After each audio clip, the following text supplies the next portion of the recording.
Je pense que le rôle du grand magasin est et restera la découverte. On vient au printemps pour apprendre des choses, pour découvrir des tendances, des nouvelles catégories, des nouvelles marques, des nouvelles expériences, et ça restera très très fort.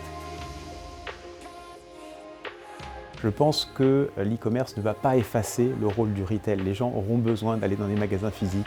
Il y a des choses qu'on ne peut pas faire en ligne, on ne peut pas choper avec des copines en ligne, on peut le faire dans un magasin physique.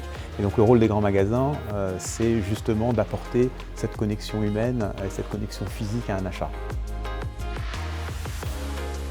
Le printemps, c'est la nature, c'est une des plus belles saisons de l'année. Et forcément, on se doit de s'inscrire dans une démarche éco-responsable.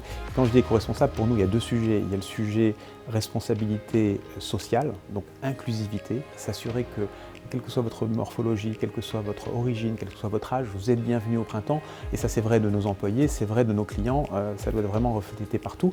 Et le deuxième sujet, c'est effectivement la responsabilité environnementale. Et là, on a lancé plein de choses déjà depuis 5 ans.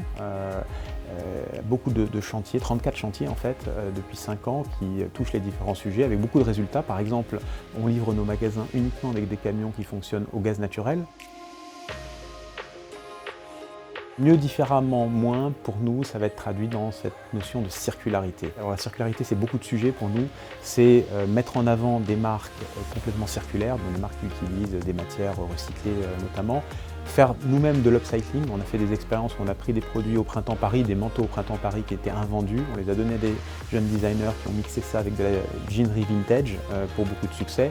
C'est tout ce qui est réparation et personnalisation. Et puis c'est la seconde main qui est un nouveau chantier sur lequel on est en train de travailler et avec une ouverture d'un espace assez incroyable fin septembre.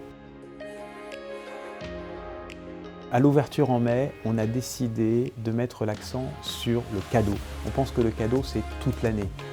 On va vivre, je pense, dans une époque où l'empathie va être de plus en plus importante.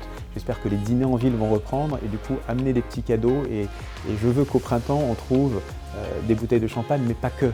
On veut pouvoir proposer des cadeaux beaucoup plus personnalisés en fonction des goûts des gens qui vont être destinataires de ces cadeaux. Donc ça, c'est quelque chose qui va arriver à l'ouverture.